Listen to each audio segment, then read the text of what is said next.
ചെറിയമുടം government ITIയുടെ official YouTube ചാനലിലേക്ക് ഏവർക്കും സ്വാഗതം. ഞാൻ ശ്രീദേവി, ഡ്രാഫ്റ്റ്മാൻ സിവിലിൽ ജൂനിയർ ഇൻസ്ട്രക്ടറായിട്ട് പ്രവർത്തിക്കുന്നു. NSQF ലെവൽ 5 പ്രകാരം ഡ്രാഫ്റ്റ്മാൻ സിവിലിൽ സെമസ്റ്റർ 4 ഉൾപ്പെടുത്തിയിട്ടുള്ള എസ്റ്റിമേറ്റിംഗ് ആൻഡ് കോസ്റ്റിംഗ് എന്ന പോർഷനിലെ ചില ഭാഗങ്ങളാണ് ഇന്ന് നമ്മൾ ഡിസ്കസ് ചെയ്യാൻ പോകുന്നത്.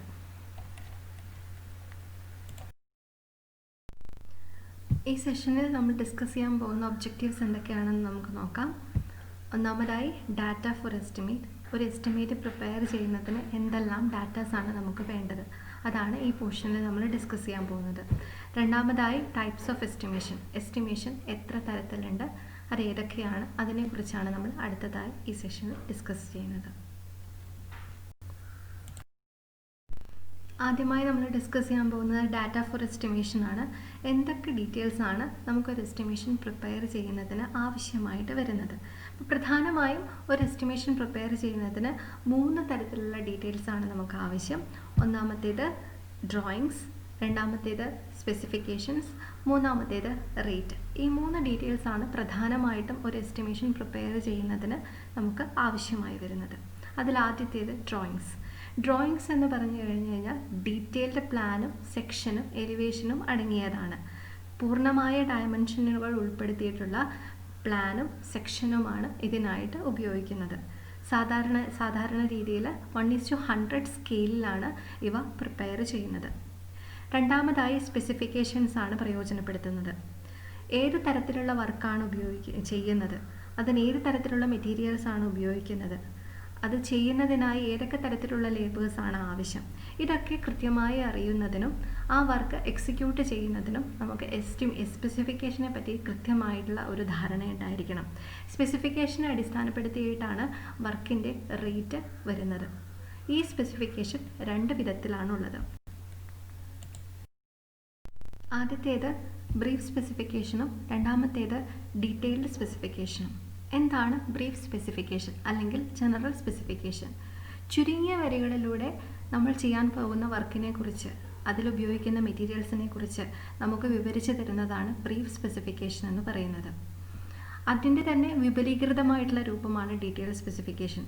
അത് എങ്ങനെയാണ് കാൽക്കുലേറ്റ് ചെയ്യേണ്ടത്, അതിൽ എന്തൊക്കെ മെറ്റീരിയൽസ് ആണ് ഉപയോഗിക്കുന്നത്, ആ മെറ്റീരിയൽസിൻ്റെ പ്രപ്പോർഷൻ എങ്ങനെയാണ്, ആ വർക്ക് എങ്ങനെയാണ് തയ്യാറാക്കുന്നത്, അതെങ്ങനെയാണ് എക്സിക്യൂട്ട് ചെയ്യുന്നത്, ഇങ്ങനെയുള്ള ഡീറ്റെയിൽഡ് ആയിട്ടുള്ള സ്പെസിഫിക്കേഷനെയാണ് നമ്മൾ ഡീറ്റെയിൽഡ് സ്പെസിഫിക്കേഷൻ എന്ന് പറയുന്നത്.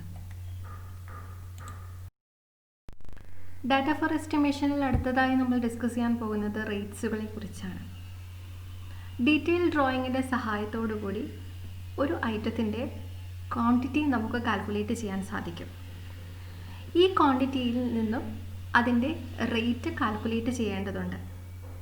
ഇതിനായി ആ ക്വാണ്ടിറ്റിയുടെ യൂണിറ്റ് റേറ്റ് എത്രയാണെന്ന് മനസ്സിലാക്കണം. ഈ യൂണിറ്റ് റേറ്റ് ലഭിക്കുന്നതിനായി ആ വർക്ക് ചെയ്യുന്നതിന് ആവശ്യമായ മെറ്റീരിയൽസും ആ മെറ്റീരിയൽസിൻ്റെ കോസ്റ്റും അതേപോലെ അത് ചെയ്യുന്നതിന് ആവശ്യമായ ലേബേഴ്സും ആ ലേബേഴ്സിൻ്റെ കോസ്റ്റും എത്രയാണെന്ന് അറിയണം. ഇവയാണ് റേറ്റ്സ് എന്ന് പറയുന്നത്. ഇത് നമുക്ക് ലഭിക്കുന്നത് സ്റ്റാൻഡേർഡ് ഷെഡ്യൂൾ ഓഫ് റേറ്റ് ബുക്കിൽ നിന്നുമാണ്. അല്ലാത്ത പക്ഷം ഡീറ്റെയിൽ റേറ്റ് അനാലിസിസിലൂടെയാണ് ഈ എമൗണ്ടുകൾ നമ്മൾ കാൽക്കുലേറ്റ് ചെയ്ത് എടുക്കുന്നത്.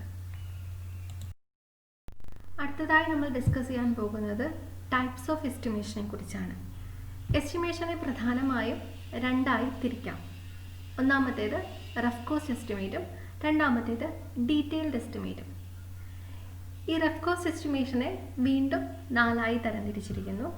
അതിലാദ്യത്തേത് approximate or preliminary or abstract estimate, രണ്ടാമത്തേത് പ്ലിന്ത് ഏരിയ എസ്റ്റിമേറ്റ്, മൂന്നാമത്തേത് ക്യൂബിക്കൽ കണ്ടന്റ് എസ്റ്റിമേറ്റ്, നാലാമത്തേത് approximate quantity method estimate. Detail എസ്റ്റിമേഷനെ 6ആയിട്ടാണ് തരംതിരിച്ചിരിക്കുന്നത്. ഒന്നാമത്തേത് ഐറ്റം റേറ്റ് എസ്റ്റിമേറ്റ്, രണ്ടാമത്തേത് റിവൈസ്ഡ് എസ്റ്റിമേറ്റ്, മൂന്നാമത്തേത് സപ്ലിമെൻ്ററി എസ്റ്റിമേറ്റ്, നാലാമത്തേത് സപ്ലിമെൻ്ററി ആൻഡ് റിവൈസ്ഡ് എസ്റ്റിമേറ്റ്, അഞ്ചാമത്തേത് ആനുവൽ റിപ്പയർ എസ്റ്റിമേറ്റ്, ആറാമത്തേത് എക്സ്റ്റൻഷൻ ആൻഡ് ഇംപ്രൂവ്മെൻറ്റ് എസ്റ്റിമേറ്റ്.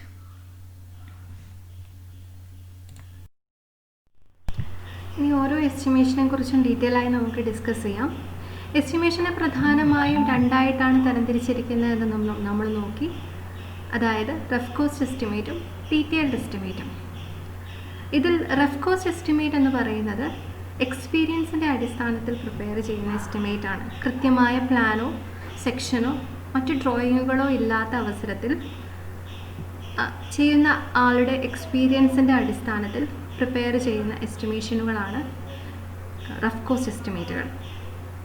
ഒരു പ്രൊജക്റ്റ് തുടങ്ങുന്നതിന് മുമ്പ് അത് ലാഭകരമാണോ നഷ്ടമാണോ എന്ന് തീരുമാനിക്കുന്നതിന് വേണ്ടി മുൻകൂട്ടി നടത്തുന്ന ഒരു വിലയിരുത്തലാണ് റഫ് കോസ്റ്റ് എസ്റ്റിമേഷൻ എന്ന് പറയുന്നത്. റഫ് കോസ്റ്റ് എസ്റ്റിമേഷനെ നമ്മൾ 4ആയാണ് തരംതിരിച്ചത്. Preliminary estimate, plinth area estimate, cubical content estimate, approximate quantity method estimate. ഇനി അവ ഓരോന്നും എന്തൊക്കെയാണെന്ന് നമുക്ക് നോക്കാം. ആദ്യത്തേത് പ്രിലിമിനറി എസ്റ്റിമേറ്റ്. ഒരു അഡ്മിനിസ്ട്രേറ്റീവ് സാങ്ഷന് വേണ്ടി നമ്മൾ ആദ്യമായി അതിൻ്റെ ഫിനാൻഷ്യൽ പൊസിഷൻ കാണിച്ചുകൊണ്ട്, ഒരു വർക്കിൻ്റെ ഫിനാൻഷ്യൽ പൊസിഷൻ കാണിച്ചുകൊണ്ട് തയ്യാറാക്കുന്ന എസ്റ്റിമേറ്റാണ് പ്രിലിമിനറി എസ്റ്റിമേറ്റ്. ഒരു പ്രാഥമിക പഠനത്തിന് വേണ്ടിയാണ് ഈ എസ്റ്റിമേറ്റ് സമർപ്പിക്കുന്നത്. എസ്റ്റിമേറ്റ് ചെയ്യുന്ന ആളുടെ അല്ലെങ്കിൽ വർക്ക് നടത്തുന്ന ആളുടെ പ്രാക്ടിക്കൽ നോളേജിൻ്റെ അടിസ്ഥാനത്തിലോ അല്ലെങ്കിൽ ഇതുപോലെയുള്ള വർക്കുകൾക്ക് മുൻപ് വന്നിട്ടുള്ള കോസ്റ്റിൻ്റെ അടിസ്ഥാനത്തിലോ ആണ് പ്രിലിമിനറി എസ്റ്റിമേറ്റ് തയ്യാറാക്കുന്നത്. ഇതിൽ ഓരോ ഐറ്റത്തിൻ്റെയും, അതായത് ഒരു പ്രൊജക്റ്റിൽ ഉൾപ്പെടുത്തിയിട്ടുള്ള ഓരോ സ്ട്രക്ചറുകളുടെയും റേറ്റുകൾ പ്രത്യേകം കാണിക്കാറുണ്ട്. അതായത് ഒരു പ്രൊജക്റ്റിന് വേണ്ടി വരുന്ന സ്ഥലത്തിൻ്റെ വില, അതിൽ ഉൾപ്പെടുത്തിയിട്ടുള്ള ഓരോ ബിൽഡിങ്ങുകളുടെയും വില, അതിലേക്ക് കണക്ട് ചെയ്യാൻ ഉപയോഗിക്കുന്ന റോഡുകളുടെ കോസ്റ്റുകൾ, വാട്ടർ സപ്ലൈ, സാനിറ്റേഷൻ വർക്കുകൾ, ഇലക്ട്രിഫിക്കേഷൻ വർക്കുകൾ, അങ്ങനെ ഓരോ ഐറ്റത്തിൻ്റെയും കോസ്റ്റ് പ്രത്യേകമായി കാണിക്കാറുണ്ട്. കൂടാതെ ഇതിനോടൊപ്പം ഇതിനെക്കുറിച്ചുള്ള ഒരു ബ്രീഫ് റിപ്പോർട്ടും ഈ പ്രൊജക്റ്റ് വന്നാലുണ്ടാകുന്ന പ്രയോജനങ്ങളും ഇത് ലൊക്കേറ്റ് ചെയ്യുന്ന സൈറ്റിൻ്റെ പ്ലാനും, അല്ലെങ്കിൽ വലിയ പ്രൊജക്റ്റുകളാണെങ്കിൽ ലേഔട്ട് പ്ലാനും ഇതിനോടൊപ്പം സബ്മിറ്റ് ചെയ്യാറുണ്ട്. ഏകദേശ വില കണക്കാക്കി പറയുന്നത് കൊണ്ട് വിലയിൽ മാറ്റം സംഭവിക്കാനിടയുണ്ട്. അതായത് ഡീറ്റെയിൽഡ് എസ്റ്റിമേറ്റ് പ്രിപ്പയർ ചെയ്യുന്ന സമയത്ത്, കൃത്യതയോടുകൂടി എസ്റ്റിമേഷൻ നടത്തുന്ന സമയത്ത് ഇതിൻ്റെ വില കൂടുവാനോ കുറയുവാനോ സാധ്യതയുണ്ട്. അതുകൊണ്ട് ഒരു 5% മുതൽ 10% വരെ കണ്ടിജൻസീസും കൂടി ഉൾപ്പെടുത്തിയിട്ടാണ് ഇത് തയ്യാറാക്കുന്നത്. റഫ് കോസ്റ്റ് എസ്റ്റിമേറ്റിൽ അടുത്തതായി നമ്മൾ ഡിസ്കസ് ചെയ്യുന്നത് പ്ലിന്ത് ഏരിയ എസ്റ്റിമേറ്റ് ആണ്. ഒരു സ്ട്രക്ചറിൻ്റെ പ്ലിന്ത് ഏരിയയുടെയും ആ സ്ട്രക്ചർ ലൊക്കേറ്റ് ചെയ്യുന്ന ലൊക്കാലിറ്റിയിൽ നിന്നും ലഭിക്കുന്ന പ്ലിന്ത് ഏരിയ റേറ്റിൻ്റെയും അടിസ്ഥാനത്തിലാണ് ഇവ തയ്യാറാക്കുന്നത്. സിമിലർ സ്പെസിഫിക്കേഷനും ഡയമെൻഷനും ഉപയോഗിച്ച് കൺസ്ട്രക്റ്റ് ചെയ്തിട്ടുള്ള സ്ട്രക്ചറിൽ നിന്നുമാണ് പ്ലിന്ത് ഏരിയ റേറ്റ് ലഭിക്കുന്നത്.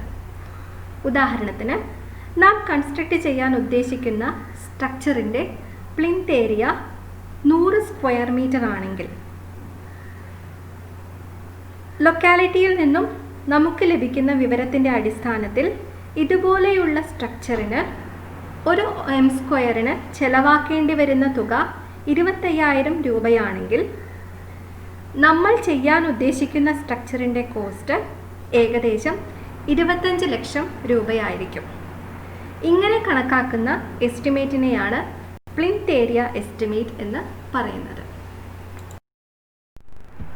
റഫ് കോസ്റ്റ് എസ്റ്റിമേറ്റിൽ മൂന്നാമതായി നമ്മൾ ഡിസ്കസ് ചെയ്യുന്നത് ക്യൂബിക്കൽ റേറ്റ് എസ്റ്റിമേറ്റ് ആണ്.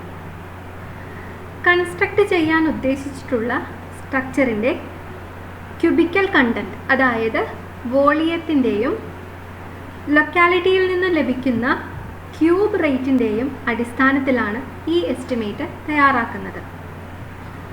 ക്യൂബിക്കൽ കണ്ടന്റ് ലഭിക്കുന്നതിനായി സ്ട്രക്ചറിൻ്റെ ഫ്ലോർ ലെവലിലുള്ള എക്സ്റ്റേണൽ ഡയമെൻഷൻസ് ആണ് ലെങ്ത്തും ബ്രെഡ്ത്തുമായി ഉപയോഗപ്പെടുത്തുന്നത്.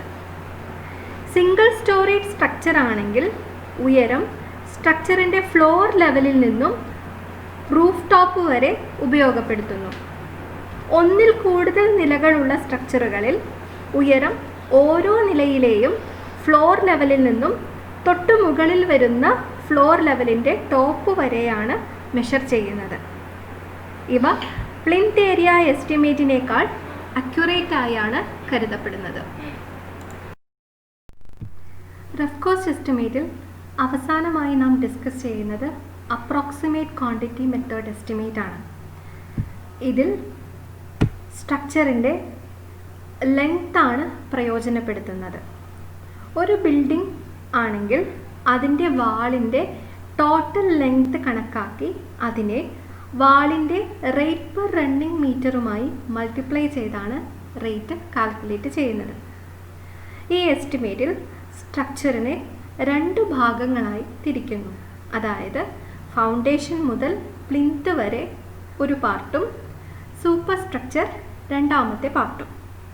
അതിനുശേഷം രണ്ടിൻ്റെയും കോസ്റ്റ് ലൊക്കാലിറ്റിയിൽ നിന്ന് ലഭിക്കുന്ന റേറ്റിൻ്റെ അടിസ്ഥാനത്തിൽ സെപ്പറേറ്റ് ആയി കാൽക്കുലേറ്റ് ചെയ്യുന്നു. ഈ എസ്റ്റിമേറ്റ് തയ്യാറാക്കുന്നതിന് സ്ട്രക്ചറിൻ്റെ ലൈൻ സ്കെച്ച് എങ്കിലും ലഭിക്കേണ്ടതുണ്ട്. റഫ് കോസ്റ്റ് എസ്റ്റിമേഷനെ കുറിച്ചാണ് നാം ഇതുവരെ ഡിസ്കസ് ചെയ്തത്.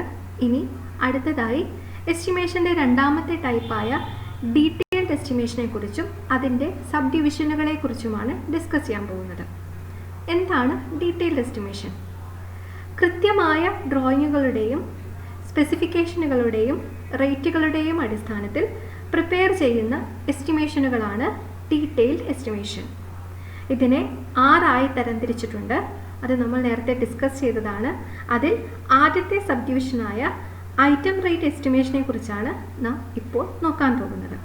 എന്താണ് ഐറ്റം റേറ്റ് എസ്റ്റിമേഷൻ? ഐറ്റം വൈസായി ഒരു സ്ട്രക്ചറിൻ്റെ ഓരോ ക്വാണ്ടിറ്റിയും റേറ്റും കാൽക്കുലേറ്റ് ചെയ്യുകയാണെങ്കിൽ അതിനെ ഐറ്റം റേറ്റ് എസ്റ്റിമേറ്റ് എന്ന് പറയാം. ഇത് വളരെ അക്യുറേറ്റ് ആയ എസ്റ്റിമേറ്റ് ആണ്.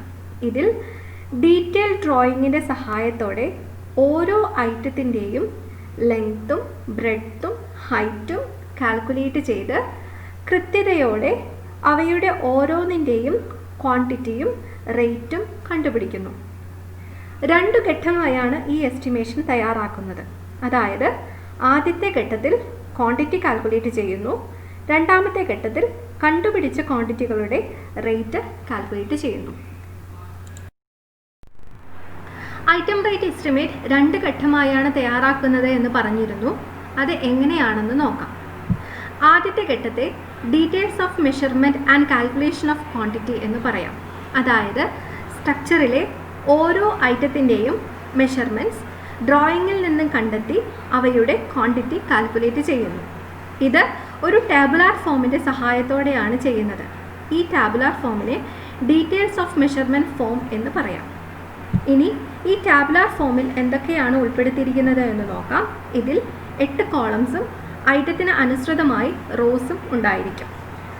ആദ്യത്തെ കോളത്തിൽ ഐറ്റത്തിൻ്റെ നമ്പറാണ് എഴുതേണ്ടത്. രണ്ടാമത്തെ കോളത്തിൽ ഡിസ്ക്രിപ്ഷൻ ഓഫ് ഐറ്റം, അതായത് നമ്മൾ ചെയ്യാൻ ഉദ്ദേശിക്കുന്ന ഐറ്റത്തിൻ്റെ ബ്രീഫ് സ്പെസിഫിക്കേഷനാണ് ആ കോളത്തിൽ എഴുതേണ്ടത്. മൂന്നാമത്തെ കോളത്തിൽ നമ്പേഴ്സാണ്. നമ്മൾ ചെയ്യാൻ ഉദ്ദേശിക്കുന്ന ഐറ്റം എത്ര നമ്പേഴ്സ് ഉണ്ടോ ആ നമ്പേഴ്സാണ് അവിടെ കൊടുക്കേണ്ടത്. നാലാമത്തെ കോളത്തിൽ ഐറ്റത്തിൻ്റെ ലെങ്ത്തും, അഞ്ചാമത്തെ കോളത്തിൽ ഐറ്റത്തിൻ്റെ ബ്രെഡ്ത്തും, ആറാമത്തെ കോളത്തിൽ ഐറ്റത്തിൻ്റെ ഹൈറ്റോ അല്ലെങ്കിൽ ഡെപ്തോ ആണ് നൽകേണ്ടത്. ഏഴാമത്തെ കോളത്തിൽ നമ്പേഴ്സും ലെങ്ത്തും ബ്രെഡ്ത്തും ഹൈറ്റും മൾട്ടിപ്ലൈ ചെയ്ത് ലഭിക്കുന്ന ക്വാണ്ടിറ്റിയാണ് നൽകുന്നത്. എട്ടാമത്തെ കോളത്തിൽ ഈ വർക്കുമായി ബന്ധപ്പെട്ട് എന്തെങ്കിലും റിമാർക്കുകൾ ഉണ്ടെങ്കിൽ അത് എഴുതുവാനാണ് ഉപയോഗിക്കുന്നത്. ഡീറ്റെയിൽസ് ഓഫ് മെഷർമെൻറ്റ് ഫോമിൽ എങ്ങനെയാണ് ഒരു ഐറ്റം എൻ്റർ ചെയ്യുന്നത് എന്ന് നോക്കാം. എങ്ങനെയാണോ സൈറ്റിൽ കൺസ്ട്രക്ഷൻ നടത്തുന്നത് ആ ഓർഡറിൽ തന്നെയാണ് നാം എസ്റ്റിമേഷൻ പ്രിപ്പയർ ചെയ്യുന്നത്. ഉദാഹരണത്തിന് 10 മീറ്റർ നീളമുള്ള ഒരു വാളിൻ്റെ പാതകം കീറുന്നതിന് വേണ്ട ക്വാണ്ടിറ്റി എങ്ങനെയാണ് ടാബുലേറ്റ് ചെയ്യുന്നത് എന്ന് നോക്കാം. ഈ എസ്റ്റിമേഷൻ പ്രിപ്പയർ ചെയ്യുന്നതിനായി കൺസ്ട്രക്റ്റ് ചെയ്യാൻ ഉദ്ദേശിക്കുന്ന വാളിൻ്റെ ഡീറ്റെയിൽഡ് പ്ലാനും സെക്ഷനും ലഭ്യമാക്കേണ്ടതുണ്ട്. ഈ എസ്റ്റിമേഷനിൽ നാം ആദ്യം ചെയ്യാൻ ഉദ്ദേശിക്കുന്ന വർക്ക് എർത്ത് വർക്കാണ്. അതിനാൽ ഡീറ്റെയിൽസ് ഓഫ് മെഷർമെൻറ്റ് ഫോമിലെ ഐറ്റം നമ്പർ എന്ന കോളത്തിൽ 1 എന്ന് രേഖപ്പെടുത്തുന്നു. അടുത്തതായി ഡിസ്ക്രിപ്ഷൻ ഓഫ് ഐറ്റം എന്ന കോളത്തിൽ എർത്ത് വർക്കിൻ്റെ ബ്രീഫ് സ്പെസിഫിക്കേഷനാണ് നൽകേണ്ടത്. അതിനാൽ രണ്ടാമത്തെ കോളത്തിൽ earth work in excavation in foundation എന്ന് എൻ്റർ ചെയ്യുന്നു. മൂന്നാമത്തെ കോളത്തിൽ നമ്പേഴ്സ് ആണ് നൽകേണ്ടത്. ഒരു വാളിൻ്റെ എർത്ത് വർക്കാണ് ചെയ്യുവാൻ ഉദ്ദേശിക്കുന്നത് എന്നതുകൊണ്ട് ഈ കോളത്തിൽ 1 എന്ന നമ്പർ എൻ്റർ ചെയ്യുന്നു.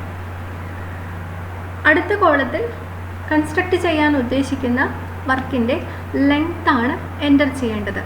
ഇത് ലഭിക്കുന്നത് ഡീറ്റെയിൽ പ്ലാനിൽ നിന്നാണ്. പ്ലാനിൽ നമുക്ക് കൺസ്ട്രക്റ്റ് ചെയ്യാൻ ഉദ്ദേശിക്കുന്ന വാളിൻ്റെ ടോട്ടൽ ലെങ്ത് 10 മീറ്റർ ആണെന്ന് സ്പെസിഫൈ ചെയ്തിട്ടുണ്ട്. അതുകൊണ്ട് ലെങ്ത്തിൻ്റെ കോളത്തിൽ 10 എന്ന് എൻ്റർ ചെയ്യുന്നു. അടുത്തതായി നമുക്ക് ലഭിക്കേണ്ടത് എക്സ്കവേഷൻ ട്രെഞ്ചിൻ്റെ ബ്രെഡ്ത്ത് ആണ്. അത് സെക്ഷനിൽ നിന്നാണ് ലഭിക്കുന്നത്. സെക്ഷനിൽ ബേസ് കോൺക്രീറ്റിൻ്റെ വിഡ്ത്ത് 1 മീറ്റർ എന്ന് സ്പെസിഫൈ ചെയ്തിട്ടുണ്ട്. ആ ബ്രെഡ്ത്താണ് എർത്ത് വർക്കിൻ്റെ ഫൗണ്ടേഷൻ ട്രെഞ്ചിൻ്റെ ബ്രെഡ്ത്തായി നമ്മൾ കൺസിഡർ ചെയ്യുന്നത്. അതിനാൽ ബ്രെഡ്ത്തിൻ്റെ കോളത്തിൽ 1 എന്ന് എൻ്റർ ചെയ്യുന്നു. അടുത്തതായി ഹൈറ്റ് ഓർ ഡെപ്തിൻ്റെ കോളത്തിലാണ് നമുക്ക് എൻ്റർ ചെയ്യേണ്ടത്. അതിനായി സെക്ഷനിൽ നിന്നും ഗ്രൗണ്ട് ലെവലിൽ നിന്നും താഴേക്ക് ട്രെഞ്ച് എത്ര മീറ്റർ ദൂരത്തിലേക്കാണ് എക്സ്കവേറ്റ് ചെയ്യുന്നത് എന്ന് നോക്കേണ്ടതുണ്ട്. തന്നിരിക്കുന്ന സെക്ഷനിൽ ഗ്രൗണ്ട് ലെവലിൽ നിന്നും 90 സെൻറ്റിമീറ്റർ താഴ്ത്തിയാണ് ഫൗണ്ടേഷൻ ബെഡ് ഒരുക്കിയിരിക്കുന്നത്. അതുകൊണ്ട് ഡെപ്തിൻ്റെ കോളത്തിൽ 0.90 മീറ്റർ എന്ന് രേഖപ്പെടുത്തുന്നു. അടുത്തതായി ക്വാണ്ടിറ്റിയുടെ കോളത്തിൽ നമ്പേഴ്സും ലെങ്ത്തും ബ്രെഡ്ത്തും ഡെപ്തും മൾട്ടിപ്ലൈ ചെയ്ത് കിട്ടുന്ന ക്വാണ്ടിറ്റിയാണ് എൻ്റർ ചെയ്യേണ്ടത്.